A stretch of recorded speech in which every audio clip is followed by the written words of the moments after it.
As parents, the holiday season can stir up some very deep emotions within us. The desire to give our children what perhaps we've never had. But what happens when we're carrying the weight of generational patterns of abandonment or pain? How do we even show up consciously for our own children when we've experienced wounds from our own parents and then their parents before them? I'm here with my amazing co host, Elvira, to share how you can be a conscious parent, even after enduring these patterns yourself. Today on the Sovereign Sisterhood Movement podcast, we're diving into the transformative power of self healing, of how releasing guilt unlocks a new way to parent, and why breaking these generational cycles is the greatest gift that you can give your children this Christmas. Welcome, welcome, welcome. How are you, Elvira? I'm doing amazing. How are you doing? I'm doing amazing too. I love this time of the year and not necessarily for, I was sharing with you a little bit earlier off the podcast recording that it's not necessarily, I don't have a Christmas tree yet. I don't have gifts, but this season to me is just so sacred because of how the more that I've been on this healing journey, the more it becomes about love. It becomes about the gifts of peace, the gifts of healing, the gifts of health. And it is a sacred time that I think, especially a lot of parents can feel very stressed about. Because I remember at one point when I wasn't on the generational healing journey, it was always just about, oh, I want to make sure my kids have the clothes, the shoes, the technology that I could never have, because I thought that's what was going to make them happy. But now, when this healing journey, that those things have changed in a big way. How do you feel now as we get closer to these holiday seasons? I feel the same way. I feel we need to focus more on being at peace with each other and spending time with each other, quality time, and really enjoying our time with each other. I had already discussed with my sister that we weren't going to do the gift exchange, anything. And she was good with it, even my kids. And then I told my husband, and he's like, you need to buy the kids something. And I was like, they're not even that little, especially my youngest. He's still young. He doesn't work. So he still likes stuff. But I think we need to focus. It's too much commercialized. And I think the most important thing is spending time with each other, getting to know each other. Sometimes we don't know each other that well, even though we're family. And yeah, I do see how because our parents, they want to give us what they didn't have. A lot of times they give us a lot of gifts and then we continue that tradition by doing the same with our kids. When in reality, I think they want more of our attention. That's all I ever wanted from my parents, to be honest, but I didn't know how to verbalize it. And the problem with this becomes that when we are not healed, we want to do these things out of a place of guilt. I remember growing up as a little girl, and we used to celebrate a lot of los magos, los Reyes Magos on December, or excuse me, January 6th, not December.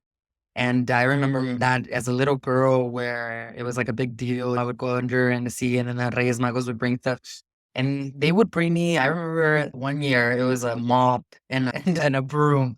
And I was like, I don't want this. I don't want a mop and a broom. I was a clean freak, okay? And as growing up, I was like, I'm never going to give my children mops or brooms because that's not what they wanted. And for a long time before I was on this healing journey, there was so much guilt about not being enough, not being enough, a good enough parent, not being a good enough wife, not being a good enough daughter, anger towards the way I felt my mom should have been as a better mom. And all these things did drive me to say, I am never going to be like a parent as like my mom or dad. I'm going to be a completely different person. But yet I was literally still becoming that because I was once again fueled by this guilt, by this unreconciled healing that needed to happen between me and my parents. And that's the whole thing about like the holiday season. That's why it's so stressful because I get it. We all have great intentions that we don't want our children to suffer the way we've suffered.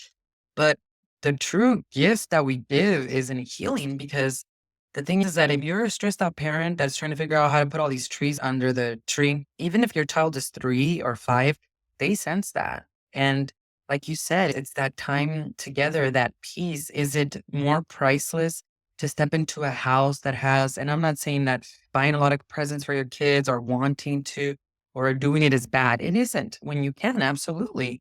But what is better, having a ton of presents under a tree or being able to walk in a home where there is no fighting, where there is no resentment, where there is forgiveness? Isn't that what the holiday season is really about? Jesus Christ didn't say, y'all, I was born and everybody give each other gifts. That wasn't what the message was about. The message was what he came to teach, which is like unconditional forgiveness, unconditional love. And we can get so caught up in this. And I think the biggest reason for me, for what I saw, was just a lot of guilt. It was regardless of if I felt that I wasn't seen or I was abandoned for my appearance, it was still like, I feel guilty because I wasn't healed yet, and I feel guilty as a parent, and that's what's driving the relationship between me and my kids, which was not helpful at all because my children know, they read off that. Not only that, they will jump on that. They will, oh, my mom's guilty. Let me take more from her. Let me take more. Let me manipulate the situation. Why? Because you feel for some reason that you're inadequate. So the biggest gift that we can absolutely give to them is to know that looking at my life now, it's man, they have nothing on me because I'm healed. I'm not the person who I used to be, and I'm constantly working on myself. So now I can truly be a parent that respects them, that trusts them, that allows them to also move through their journey without me meddling in. That's what real parenting is all about, don't you think? Yeah, I think even if we're not aware that we need to work on ourselves and we need to heal, Yeah. deep down, our body knows, our unconsciously, I feel we all know. I think we don't have the tools or we don't know how to go about it. And just like we know internally, because I think I have always known something had to change, I need to work on myself.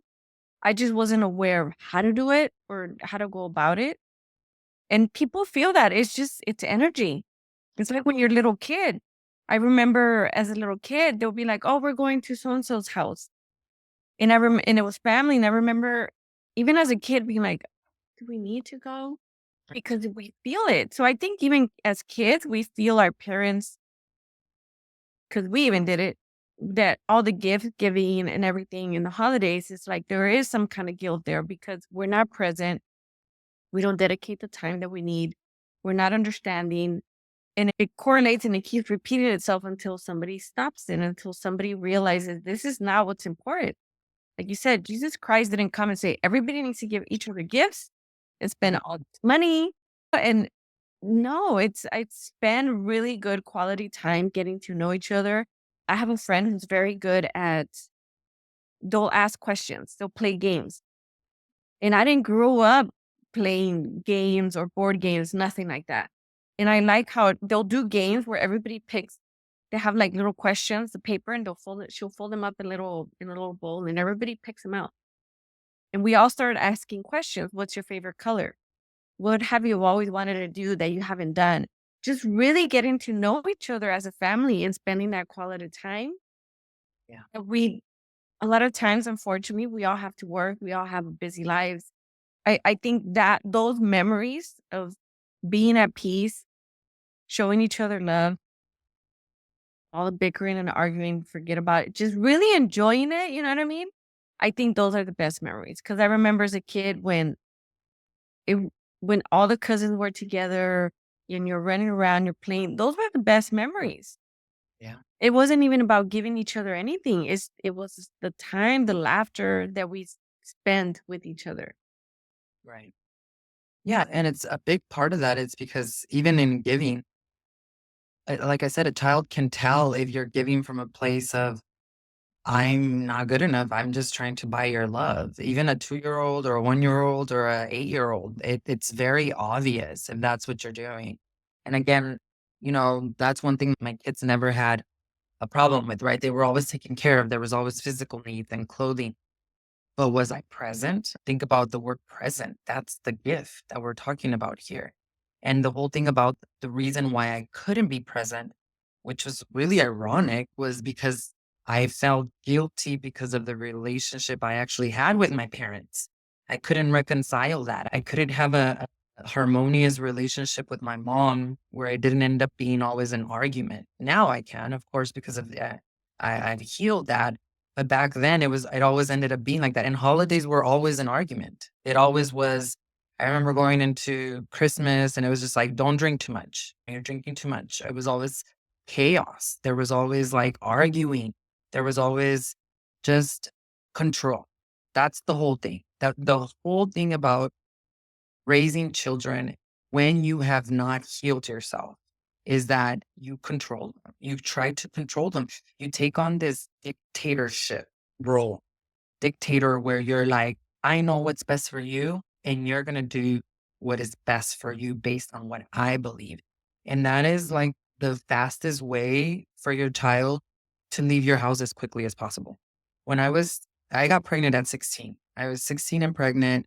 Thank God I didn't end up um, connecting with like Cholo or a homie who would abandon me and leave me with my children. He was a hard worker. And once both of us knew that we were pregnant, we're like, we better get our shit together because we lived with his parents for maybe 2 months. And I was like, I don't know. We decided we were going to have a baby and we need to figure this out. And I remember borrowing money from my mom. Back then it was only like $10,000 and we bought like a mobile home in California in Oxnard. And that's like a big deal because mobile homes in California are like what, 300,000, $400,000. So we were 16 and 17 and we had to figure it out. We had to become parents very quickly. But because we had borrowed that money from my mom, she still felt like she had a say. Like she had so I was like, we need to pay her back as quickly as possible. 1 year, both of us, he got 2 jobs, I got 2 jobs. We paid her back as quickly as possible. So it never stopped. It was like since I was a child, it was, I'm gonna control you. And I get it. A lot of parents say, no, because I worry about my kids and they don't know what they're doing and all that. Let me tell you something. I cannot wait to get pregnant and get out of that house because it was so suffocating. There was no respect. There was no trust. And I get it. My mom was not doing it to be evil or that was her way. That's the way she was parented. And that's the way she thought she had to be as a parent or she didn't feel like a good mother. So then as I started growing up as I had my children and they grew up, that control, a lot of women don't realize that without them healing themselves, they're also trying to control their kids. I remember when my first one graduated from high school, I was like, you need to go to college. You need to go to college. You need to go straight to the university. There's no breaks. You know why? Because that's what I wanted to do in my life. I wanted to live vicariously through him. So I didn't give him a choice.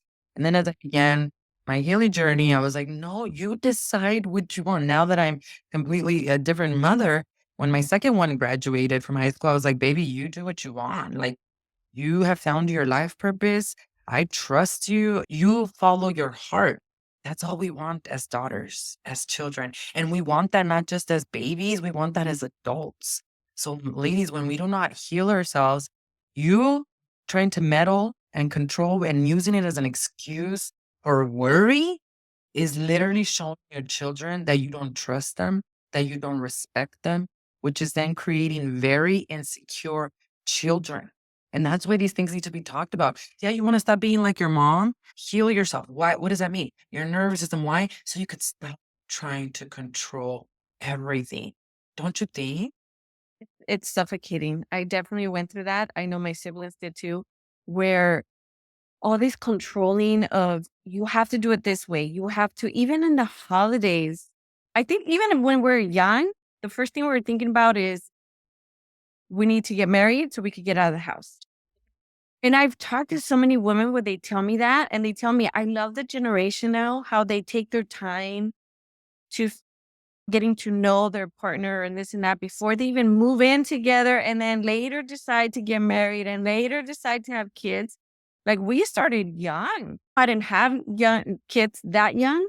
I could have if I wanted to, if it happened, because we wanted to get out of the house so badly.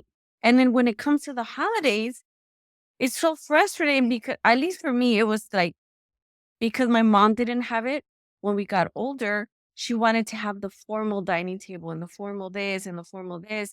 And it's just, we couldn't have time. And then we had to, as soon as we were done eating, we need to clean up the kitchen and do the dishes and do this. And it's like, when are we enjoying ourselves?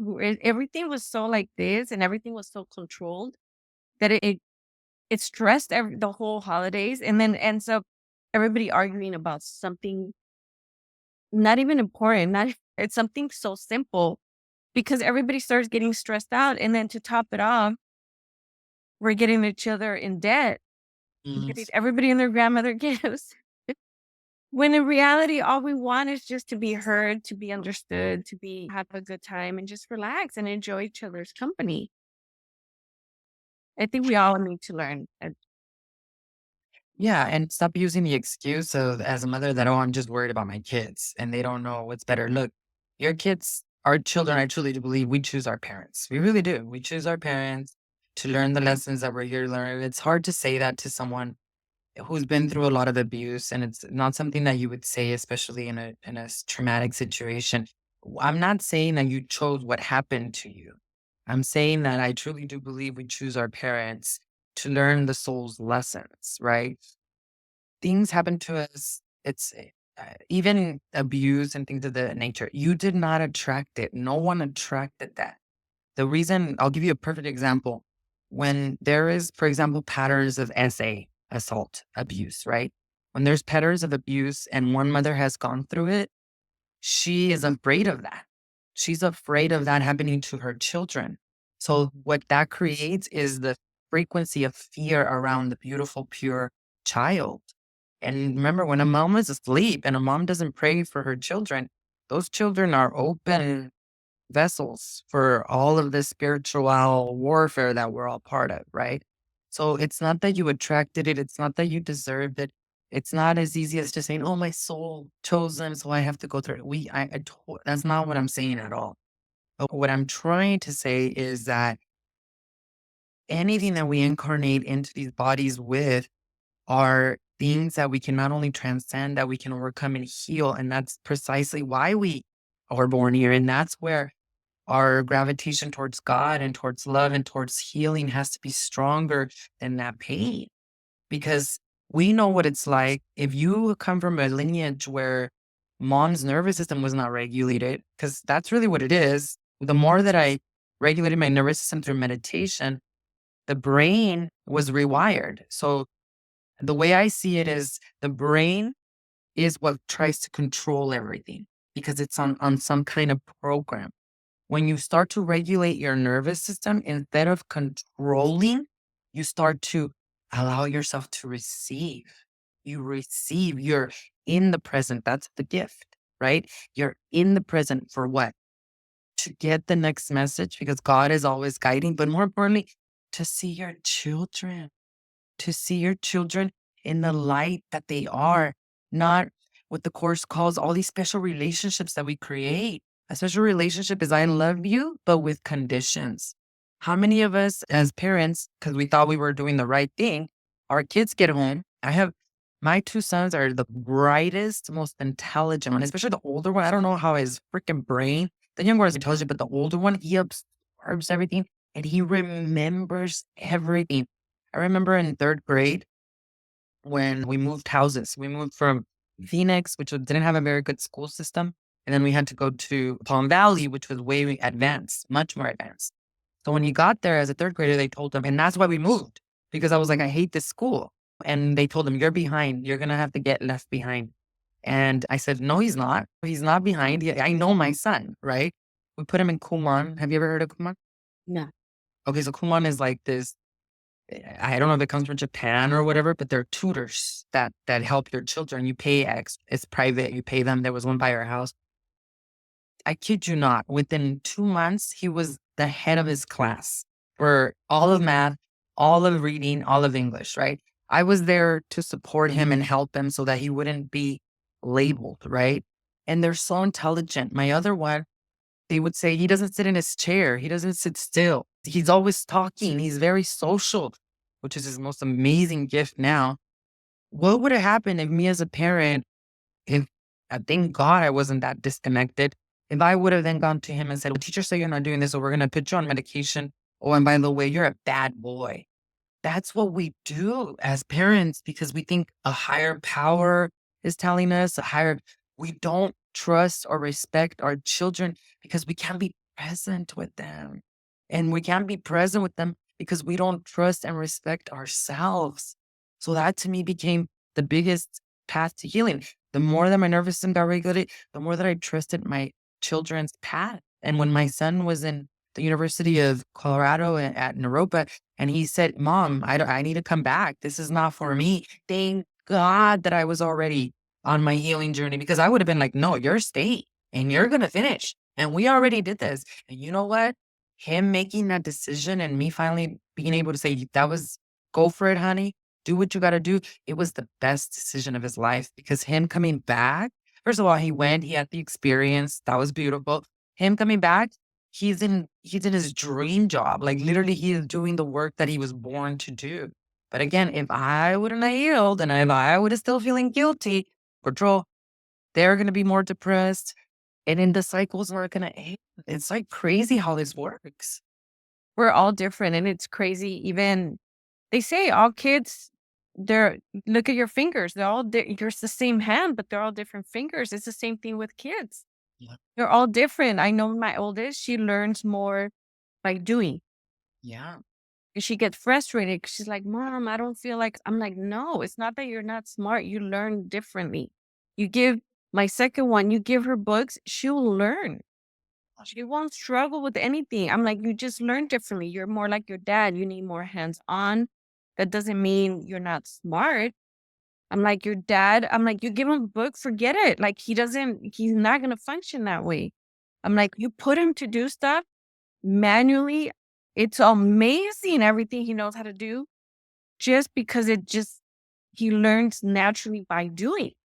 Right. We're all different. And I'm glad you did that with your son because, yeah, he would have been out there feeling he's forced to have to do this. And then that anger, resentment starts growing towards you. And And then the cycle keeps continuing. And it's the most hurtful thing ever. Like, when is it going to stop? So that's amazing. And now you let them do what they really came to do in this lifetime. And they grow into those beautiful people. And then they're happy. Isn't that the goal at the end of the day? We want our kids to be happy. I don't want my kids to be miserable. I don't want my kids to be depressed and sad. I want them to grow into the people they were meant to come into this world, that God wanted them to come and live their life purpose. And it's the same thing with us. That's all we ever wanted. A lot of times, just like we said before, just listening to your child, what they have to say, a lot of times is not even just the acknowledgement. Yes, I understand this happened, whatever. It shouldn't have happened. Let's try to do things differently just to change so we could heal. So somewhere it stops and continues differently. yeah, that's the whole bottom line. But when you do not have a regulated nervous system and you haven't healed yourself, it's going to be impossible. You're always trying to control others. You will always try to control others. You will always try to control your life. You will always try. That's what happened with me. It was almost like God was like, "You're a control freak. Let me show you who's really in control." And that's when I had the biggest burnout. I couldn't even talk to people. I was like so sick because literally my whole life, I just figure out that I needed to control. And it was horrific. I still had issues with it. I'm still trying to like COVID in a very big way. But the Exhausting. It's right? exhausting. Mentally, emotionally, physically is exhausting. Completely. And the whole thing is that I get it's engraved in us, like it's something good to do. Like you worrying about your children, you controlling them. Again, this is why we raise insecure children, because you're insecure when you're trying to control everything. When you do not trust, that's the whole thing. The whole thing about manifestation, whether you're gonna manifest a business, a relationship, money, it's relaxed. It's in the relax mode. Relax tells the world, or the universe, God, call it what you will. I believe. I don't need to prostitute myself. I don't need to demean myself. I don't need to hustle. I don't need to do any of that. It doesn't mean you don't take action. You still take action. But relax means I believe with the mustard seed faith. Control means I don't know who I am at my core. I don't trust myself. I don't trust God. I don't trust anything. And that is the message that we then engrave in our children that becomes a program in their life too. Oh, I can't trust. So then I got to control, or I got to make sure that I'm worthy and approved of by this world. It's like they tell kids, go become someone. It's like what you said though. No, don't go become someone. Go become who you were meant to be. Go become who you are. You already are enough. And that's how we break the cycle. You can't just yell at the rooftops, I will never be like my parents. And then not do the generational healing like we were talking about with resentment. No contact is okay. Absolutely. And you even having the resentment because you're upset at your parent who is a narcissist. And there was this comment that was left on one of our TikTok videos from the last episode really resonated with a lot of people. It got shared a lot on forgiveness. So if you missed that one, go check it out. I'll link it below at the bottom. But there was another person who commented on my video that said that she felt that immigrant parents were even more controlling and more pressuring on their children, that it was because she felt that because they didn't have the things that they wanted, what we're talking about here, that it was almost worse with their like, it was just like, you need to do these things right and you need to get it right and you need to become a doctor and you need to become all of that. I don't know. Do you think it's more with immigrant parents or do you think it's like the same across the line? It varies. I think obviously we have more opportunities than they had. So I think in their mind, they're like, look, you have all these opportunities that I didn't have. Yeah. Go out there and take advantage of this and actually do something big with your life because I didn't have that opportunity to be able to go to school and have this amazing career. Unfortunately, sometimes our kids are not meant, they didn't come into this lifetime. They're meant to do something else, and we need to give them that freedom. I and then at another times I also see the where parents, what is the right word? They spoil their kids and they give them everything they didn't have. And then they grew up to not doing anything with their lives as well. And because but it also goes back to the controlling, I think, because the parent is so dominating and controlling that it gets to the point where you have to do this, you have to do that. And then the kid gets so, how do I explain it? Like they're not giving the responsibility even as a child. No, I don't want him to help their dad because I don't want them to have this hard life that I had. But then these kids grew up and they don't know how to do anything. Yeah. And then, so how does that help? There has to be like a balance. Obviously, they're saying, I was reading that there's giving kids chores, even as little kids, it helps their mind to know that they are capable and they're able to do these things, which is, and it goes back to just balancing. It has to be some kind of balance. Sometimes I tell my son, my husband is very good at getting my son always to help him out, fixing cars out in the yard, plumbing, electricity, whatever. That's not, and I ask him, what do you want to do? I don't know. But I could tell that's not what he wants to do. But I do tell him, I said, look, son, when you get married, when you have your own family or something, this is all going to be helpful to you Yeah. because you're going to know how to change the oil in your car or change the tire or just basic things, take care of your lawn, the sprinkler system, whatever. This For is sure. all going to be helpful for you. Even though, let's say you have this amazing career and you're making all this amazing money and you don't need to do it yourself, you can hire someone, but at least you know what they're doing. At least you're capable to understand what it is that they're talking about. But unfortunately, a lot of times I had a person that I know, their son got married. And then it goes back to the parent either being controlling or not having the patience to dedicate time to their children. And I have this friend of mine, she was telling me that her son is married now. And the wife came and complained to them and said, you guys didn't teach him anything. He doesn't know how to do anything. We just bought a house and he doesn't know how to do anything. Horrible. He doesn't know how to fix anything at the house. And she's frustrated. And I'm like, oh my God, that is wow. And I tell my son, I know sometimes it's frustrating that your dad puts you to do chores, but at the long run, it's beneficial to you. Even though you might not see it right now, or you're at the teenage years where you're like, oh, Right. here we go again. I need to go do this. You know, and you feel your parents are being mean. But I know a lot of me, I had a lot of responsibility. I was the oldest. And I can honestly say a lot of times it did feel like a lot because it was since I was a little girl.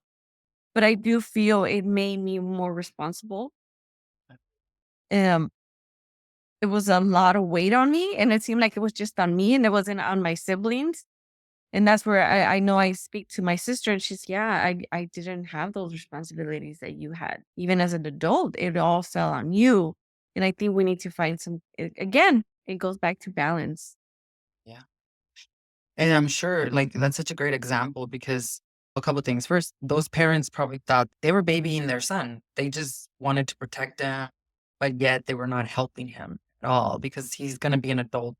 But why did they do that? Out of guilt, out of there's something happening. And there are things that our children go through, trauma that they go through, that we as parents feel so guilty about. And the thing is that if we don't heal ourselves to release that guilt, now you're empowering a victim. Now you're empowering someone without a backbone.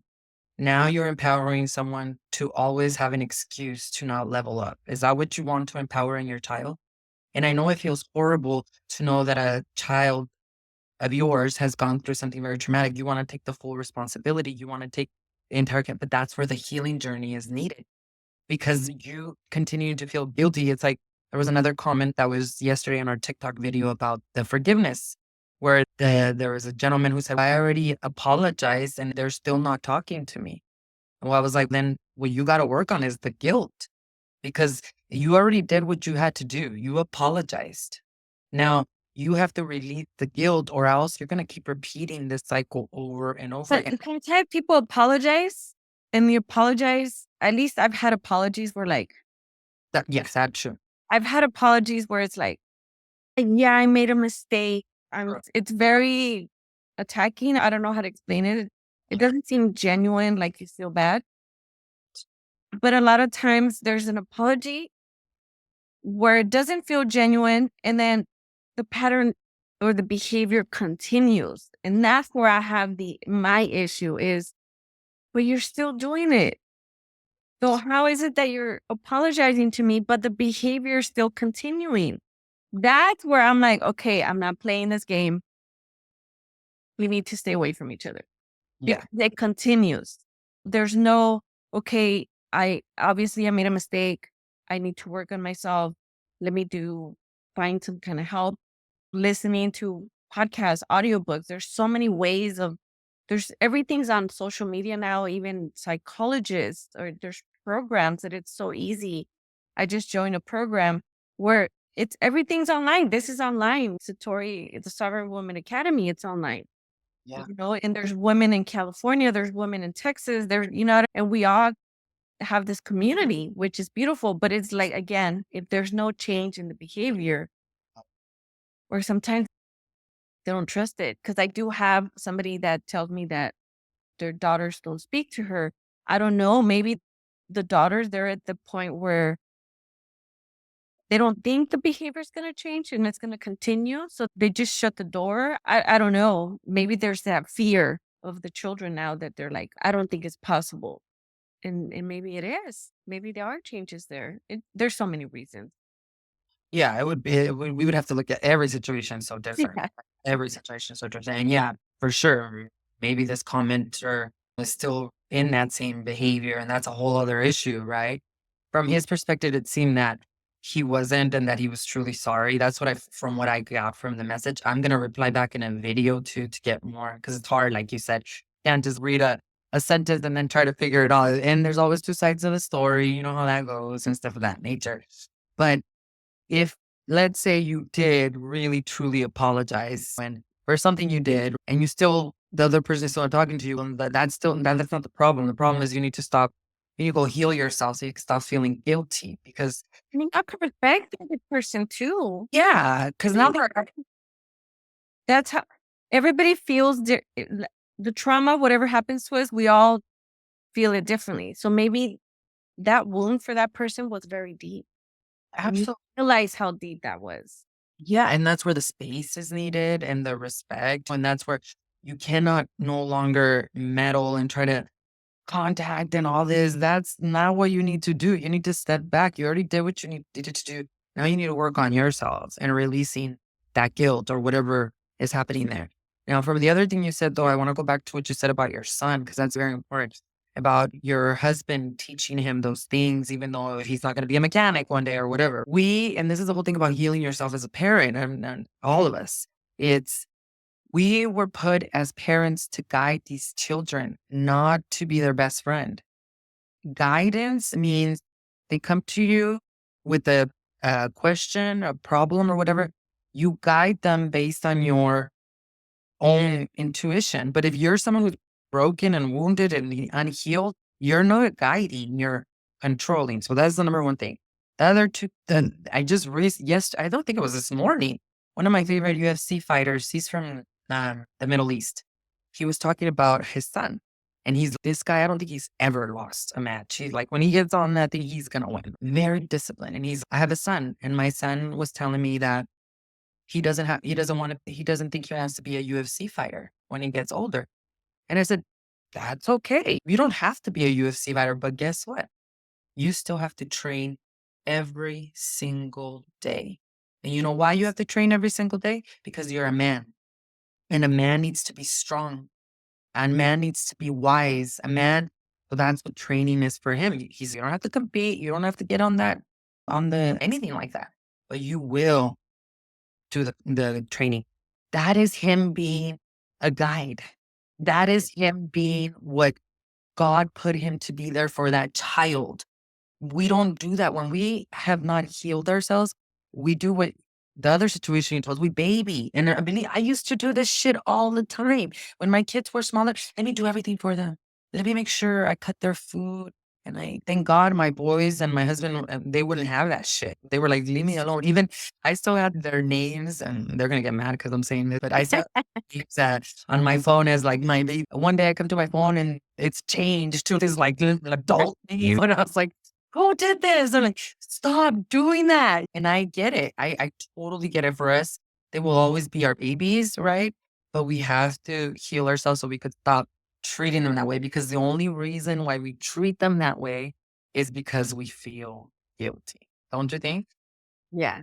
Yeah. But that's your phone. You have a right to put whatever you want. They got caged. It's like, no, I hate that. I was like, okay, fine. But it is what it is. As long as I don't call you all my babies, and which I still do anyways.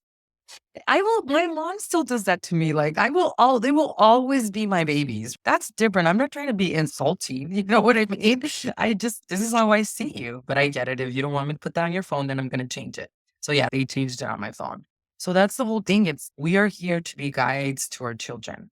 And if we do not heal ourselves and we're operating under resentment for our own parents, under a lot of guilt, under a lot of anger, guess what? We cannot be great guides, because we will always do what the course calls, which is create these special relationships. I love you as long as you only act this way. It's like when they were little. Straight A's, I love you. Oh, you got a B? That's what used to happen to me when I was a little girl. Like I wanted my mom's attention. I wanted her to see me. So what would I do? Over excel in school. 4.25. One time I got a 4.0 instead of 4.25. She's like, that's all you got? Like you couldn't get 4.5? I was like, okay, whatever then. And that's how I try to develop being seen. So we will always develop these special relationships, not just with our children, with everybody, when we do not heal. When we have compassion for ourselves, when we do the nervous system regulation, because that's a whole other thing. Ladies, the children, even as they get older, they're still going to come visit you. And they're going to come visit you what about your grandchildren one day? I can finally say that word. I'm not ready to be a grandmother yet, but it's exciting that one day I will be a grandmother, right? And my goodness, if my nervous system is not regulated, why would I want my grandkids to step into a house where there's complete chaos? You cannot hide when your nervous system is not regulated, ladies. Like, you have no patience, you have no present moment awareness, there's control. That's why we do this preventive medicine work of sadhana, of meditation every day. Because my kids, they might need me in a different way, but we still co-regulate together. Even if you don't live with them, they still come visit you. You still co-regulate. So if they're going to come visit a mom that pretends to be okay, but her nervous system is completely in fight or flight because of all this anger she's holding on to, God, not only will they feel it, they'll probably stop coming around. I mean, Oh, folks, no. I have family who who have told me they had to set boundaries because the mom was very, "This is what you're gonna do, and this is a grown woman married. This is what you're gonna do. This is how you're gonna be with your husband, and this is how." And it's no. I work, I support myself. Like, why are you telling me how to live my life? And it gets to the point where the grandkids, grown adults in college, the same thing, telling them how they need to be. So now to the point where the grandkids don't even go over anymore because they're like, why are you trying to control me? I like, leave me alone. They don't even want to go over anymore. And it's sad because I do see it a lot, unfortunately. And I don't think it's just Hispanics. I don't think it's just our culture. I think it goes everywhere, unfortunately. But again, we have to learn. And I don't know, maybe it's because we've gone through certain stuff in our lives. We don't want our kids to go through it. I understand. We don't want our kids to suffer, our family, our loved ones. But it's just, and I also see people that are like, this is my life. I'm going to live it however I want. Nobody's going to tell me what to do. But yeah, you go around and want to tell everybody else what to do and how to live their lives. And I'm like, this doesn't make sense. What do you mean? Right. It's just it becomes a habit, like, they think it's just normal, and again, it why this happens is because our nervous system. If our nervous system is in constant fight and flight, it bypasses, especially bypasses what's going on in here, and then you pick a project, the grandkids, it's the husband, it's the children. Now I gotta fix them so that I don't have to really deal Mhm. with what's going on in here. Yes. And that's why when we talk about healing, how do you become a truly conscious parent? There's a spiritual aspect, right? The spiritual aspect is, for me, it was A Course in Miracles and releasing a ton of guilt for not feeling, especially not feeling like I was a good enough mother. Even though you'll ask your kids and they're like, you are the best mom in the world. I didn't ask them, but they've said that to me before and I don't need to hear it or whatever. But they've said that and I'm like, really? That's not how I saw myself, right? I needed to be more present. I should have been there. And the whole thing is that I didn't start to realize, I didn't learn to forgive myself until the nervous system got more regular, like we were talking about last week. And I was very much more compassionate with myself, knowing that I have always, and especially in the past, was doing the best I could based on my level of consciousness. Before, I was angered towards myself for not doing differently, for not being differently. My husband went through the same thing. He said, I wish I could have been a different parent, especially when they were younger. And it breaks your heart to think those thoughts. But by the same token, as the meditation regulated my nervous system, it allowed me to do the hard part of taking accountability and dealing with the freaking shame that came with. And then the guilt and all these distorted thoughts, which then led to, okay, that is the past, but I can change the future in the present. And not only can I change the future in the present for me, but for my children and for their children and for their children and their children. And I don't know about you, but that's the thing that always has motivated me and has inspired me to just keep going and to keep on this journey of, I think beyond healing for me now, it's just evolution. It's just constant growth and learning through all these different life experiences. Yeah, I think we're evolving differently. Our parents wanted us to have what they didn't have and they gave us the material stuff. And then I think we're in this phase, but we don't need the material. We want, our souls are asking for something else. So that's where they're like, I can't do this anymore, even for ourselves, because we feel that suffocation of that control, that dominating over us. And we don't want our kids to feel that. So then that's where I think the yearning of healing and doing, learning something different came from. Then now we're giving it to our kids. And hopefully this is, and I do see it growing, but this is a new era that's coming in, that it has to change. We can't keep continuing through so many generations the same way.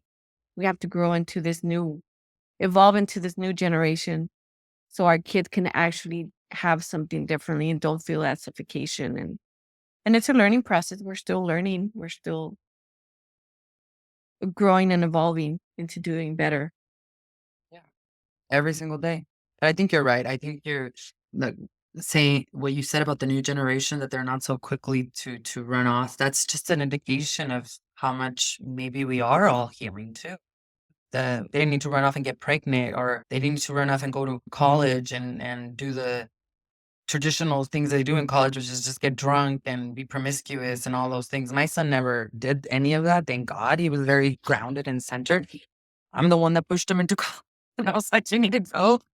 But looking back now that I'm in this part of the journey, it's that's why they never did that because they always felt respected. They always felt seen in my house. They always felt love. So why would they need to run away from me? And the one thing that I knew for me, I wanted to break the pattern of is teen parenting. Because when I was 16 and pregnant, it was very difficult. It was not easy. I just didn't want my kids to ever go through that. I wanted them to just enjoy their lives and to have children when they were ready in every way, financially. Like I said, I'm grateful that my husband and I had a very beautiful, especially when we first got together, it was just so sacred. We truly just loved being together. And that's what helped us like get out of that and build a house for our son and then move to Arizona later. But at least I know that we did break that cycle of teen parenting. And I also know, I look at my kids, and I really don't know about you, but I'm like, dear Lord, they are going to be the most amazing parent. Yeah.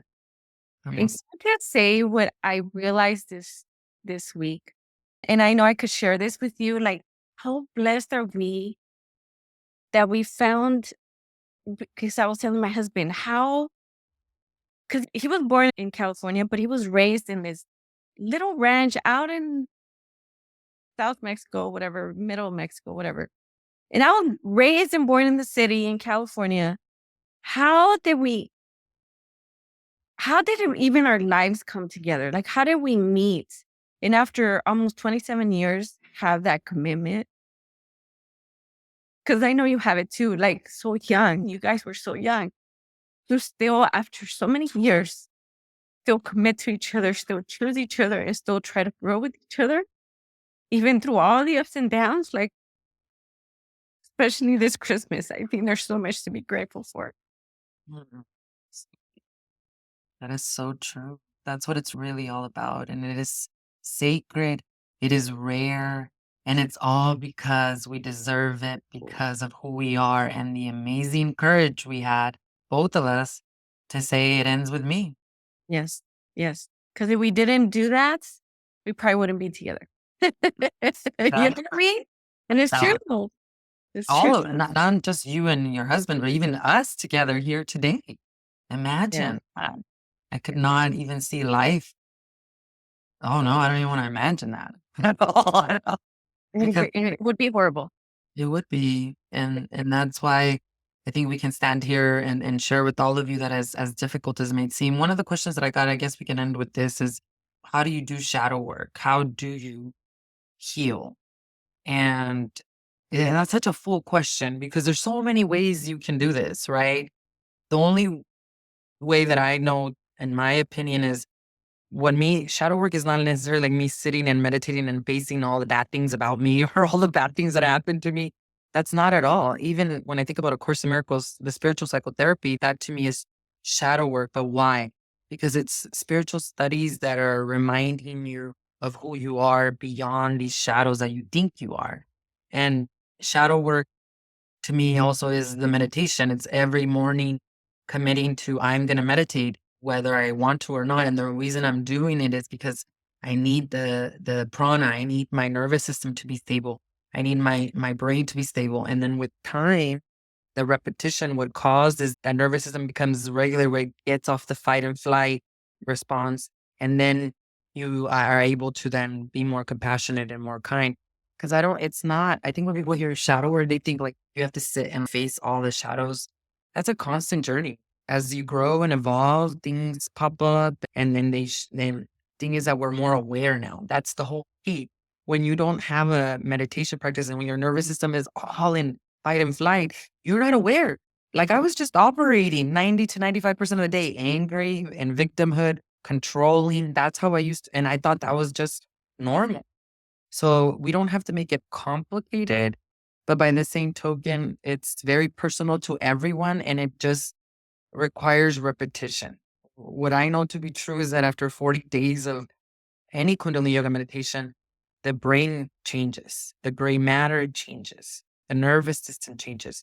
To me, that's how I can tangibly, biophysically prove the healing.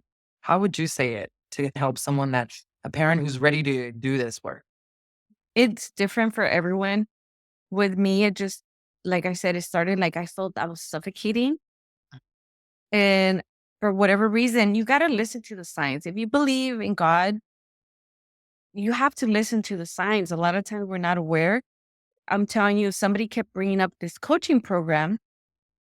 So I'm like, okay, God is telling me I need to go this here. And then later, it was around the same time you had opened Satori. I always wanted to get back into yoga. I had never heard of Kundalini yoga. And that just opened the door. Meditation, again, calming the nervous system, because my nervous system was, Mine too. it was just all over the place. I was triggered so fast. I would snap really quick for the smallest little thing. And it does help a lot. And a lot of people tell me, I can't sit for 5 minutes, for 3 minutes. I go crazy. But n- I used to feel the same way. But now when you do it, I crave it. I'm like, I need to sit down and just calm myself down because there's so much going on. And it's different for everyone. There comes to a point where, at least for me, all this awareness came at me like it seemed all at once, which we call the dark nights of the soul, the academy, where everything just comes at once. You're like, what is happening here? But it was so necessary. And I kept asking God in my meditations, let me see everyone and everything as they are, even myself. So he's like, okay, you're ready. Here you go. What is happening? What is I was losing my mind for a moment. I was like, oh my God, I'm going crazy. And then it just, the awareness gives you actually peace at some point because you're like, okay, now I understand. At the moment, it could be very painful because you're like, wow, all this time and I couldn't see this. I wasn't aware of this. I wasn't aware of myself, how I was showing up in life. And then there comes that peace and then just continuing and it just comes now gradually at times. Even with marriage, we have our ups and downs. A couple weeks ago, I wanted to get a divorce. And I'm like, I'm so grateful for you. We're ready to each other. But it's constantly doing the work. And I crave meditating now. I crave it. My body craves it. My soul craves it because it does help to calm down. It's different for everyone. I just signed up for this one program where it talks a lot about, he's a psychotherapist, but he's doing it in a group. I want to see how it is. I want to try it out because he talks about estrangement with your parents or loved ones, certain family members or whatever, but he has it together. He has parents, children, whatever. It has it all in one group. So you get the feedback of the other people, the other side. So it's like an experiment. So I want to see how it goes just to see. I want to try it out just to see how it goes. And it keeps evolving. There's audiobooks, so many good audiobooks that have given me so much awareness to of stuff that I was not aware. It's Yeah. different. You have to look for it. Yeah. And I am glad that you said that about the fact that meditation is not like you as going into a coma, like at all. Like you said, when I first started my meditation practice, I remember the addiction meditation, the one that we go with our hands like this. I couldn't even sit up straight. Like when I first started doing the Kirtan Kriya too with my fingers, I would sit for a minute and I would be going like this and fine because there's cortisol running through your body, adrenaline. The one thing that I love and I appreciate about Kundalini yoga is very active. So there's very few times because there's something known as relaxation induced anxiety. I didn't even know about this until I was in my Kundalini yoga therapist program. But Meditation to induce. no, it's called relaxation induced anxiety. So what it is, and it's tricky because when I taught in the academy, it's different because we're doing Kundalini yoga therapy. Satori, we're teaching like the beginning, so just a regular Kundalini yoga class. or even when I've done classes in person. Next year, I'm going to be doing a lot more like in person monthly workshops, but I have to be very conscious of the room because some people, and I used to be this person, when I used to go to the yoga classes, when I first started yoga a long time ago in 2008, other types of yogas, when it was time for savasana, relaxation, I swear to God, I would pack up and go because I was like, this is a waste of my time. I already did what I needed to do because I had so much darn cortisol and adrenaline going into my system. So especially with people that have a lot of trauma, because we've done these protocols with veterans, or even we did this protocol with people that are actually in the war right now. So you can imagine the level of stress, right? So if you tell someone like that with high levels of adrenaline and cortisol to relax and to close their eyes, and literally it will induce anxiety in them. So this is why when we teach therapeutically, it's never we always offer alternatives. If you can't lie down, sit up. If you can't sit up, stand up. Like there's never a must or you gotta do this. And that's very important for people to know because the shadow work or this healing work of generational healing is not all love and light. I think we've said this before, but I just want to keep reiterating that it's not all love and light. You are going into a hotel room that you haven't visited all the rooms, and that's a subconscious mind. 82 chambers of the mind. Can you believe that? 82 rooms that I promise you we have not gone into in a very long time. So as you start to go into them, it's not that, oh, you're gonna be shown exactly what's in that room. It's more it's the emotions, the feelings. Like sometimes I would do my meditation and I thought I did a good meditation. There is no good or bad, by the way, meditation. But it seemed like I was a little bit more calmer. Then I would get up and why was I feeling like even I felt nausea, or later in the day, I would start to that was the toxins being released from my body. Later in the day, why am I so freaking frustrated? Why am I angry right now? And then God put somebody in person me so I could play out that lesson, right? That's how it is. And I always tell people, especially if you're gonna start a Kundalini yoga practice, your life is gonna feel like it's upside down for the first 10, 20 days. And if you can go beyond that feeling of the 20, 30 a day, you're going to be in a much better position. But please do not equate meditation with going into a coma. Like even now, right now, like I had a really beautiful meditation this morning, which is rare, but usually I'm just processing a lot of emotions. We go through different things, even like you said. Last week you were a little bit more first. You wanted to divorce your husband, right? I know we're exaggerating, but it was like that, right? There's stuff in your life you're moving through right now that will cause you to have more high levels of tension. Same thing with me. When my grandma had transitioned, that was a very heavy for the family, very heavy. And I was like, I was a beginner meditator.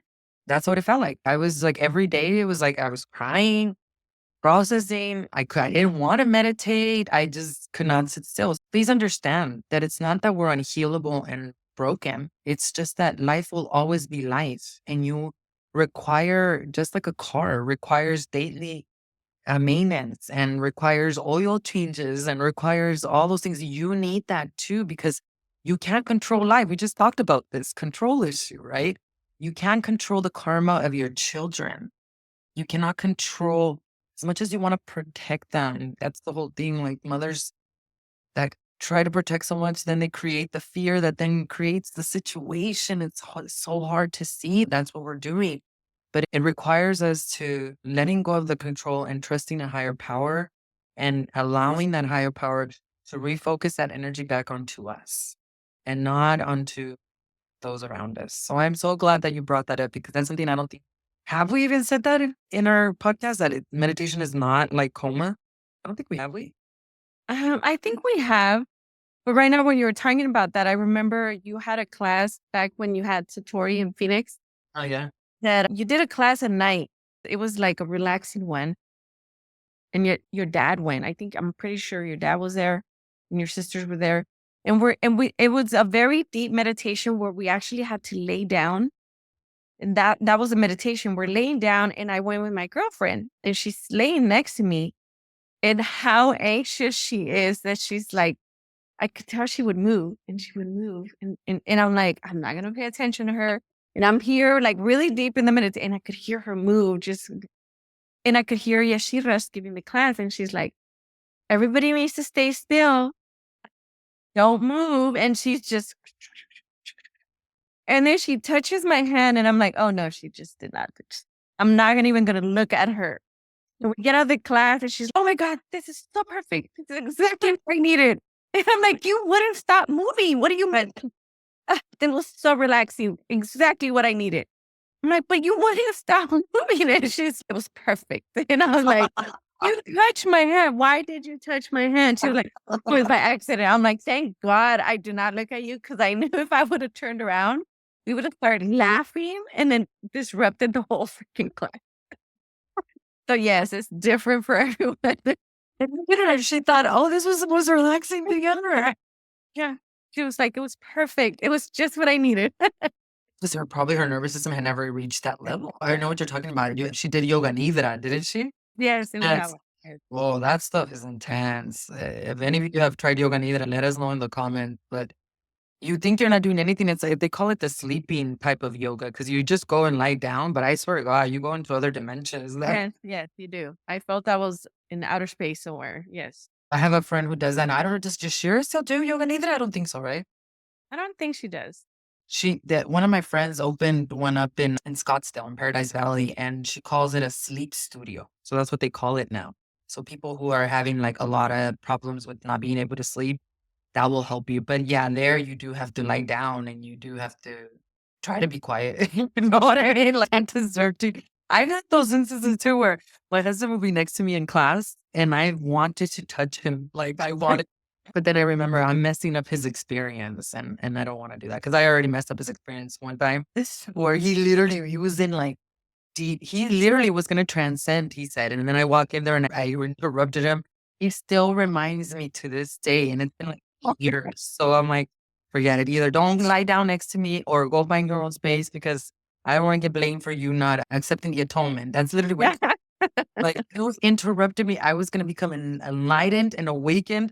I was like, you're staying behind with me right here. You ain't going. Wasn't ready. He wasn't ready. It wasn't his time. No, and he wasn't taking me with him. I was like, Rep it. It wasn't his time.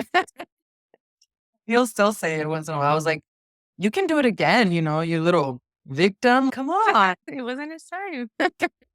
He's someone who can get right into the visualization. I'm not. I'm like, I fight. Even now, it's a lot better now. We had this cord cutting ceremony with Marissa a couple weeks ago. I did really good. I was so proud of myself because I was able to sit through it. But how long? I've been meditating forever. And now I can finally do it. So it's not about us going into a coma, not about, there's never a good or bad meditation. They're always exactly serving you exactly where you're at, exactly where you need to be. So don't be afraid to start today because the regulation of the nervous system is not necessarily overnight. It does imagine how many years have we been dysregulated, right? So we've got to really work towards doing that. And you have to remember that life is life, right? You have someone transitioning, there's a health situation going on in your life, all these different things. I've had many health situations happen to me in the last 4 years where I had to deal with stuff that I had to take care of, right? That required more prana and more compassion. So what I will say is that this healing journey allows you to prepare for life, allows you to let go of the control so you can trust God. And that is not weakness. That is the highest level of courage. Because once you learn to live that way, not only does it reflect in your life, but now you become an example for your children so that they can truly learn to trust themselves and life as well. So last words before we conclude on this very sacred Christmas week. If people are asking how to start this journey, I would recommend Sovereign Women Academy, just because it's just all women. And if they don't feel comfortable with that, then we could suggest other programs. But the academy it has helped because it's a community of just women. And we don't realize how many of us are going through the same situation. And I know a lot of times I hear other women in the academy going through stuff that I wouldn't imagine. And it was very similar to mine and the same. They would tell me the same thing. Yeah. Don't give up on yourself. There's a community out there. Absolutely. The academy's there. We have Satori if you're beginning at the journey as well to join us there. And we even have a free Facebook group, the Sovereign Sisterhood Movement.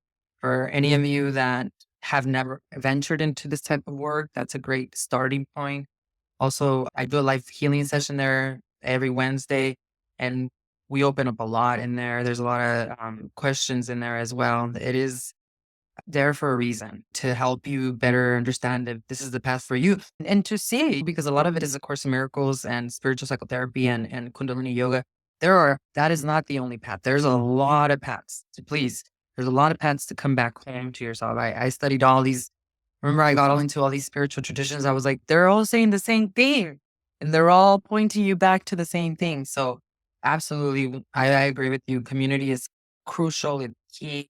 It has the women in my community heal me just as much as whatever I channel to all of you. It's just amazing and inspiring to be around women that really have the courage to just be like, nope, it ends with me and that's it.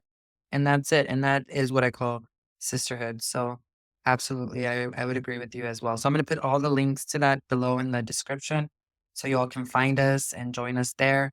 Overall, as we close today's conversation, the one thing I would say is just to remember that you don't have to carry the patterns of the past into the future. You really do not. By healing yourself, you're rewriting the story, not just for you, but for your children and the children to come. So this Christmas, let go of guilt, commit to your own generational healing journey, and give your children the gift of a present parent who embodies self respect and self love. So, thank you for joining Elvira and I today. May this holiday season be a time of transformation, of connection, of empowerment for you and your beautiful family. Until next time, let's continue to rise, heal, and create a legacy of conscious love together. Thank you so much for liking, for subscribing, for sharing with your community. Remember to hit those notification bells so that you are notified every time that we have a new podcast episode. Happy and blessed holidays to all of you. Merry Christmas, Happy Hanukkah, whatever it is you celebrate. We will see you all next week. Good night.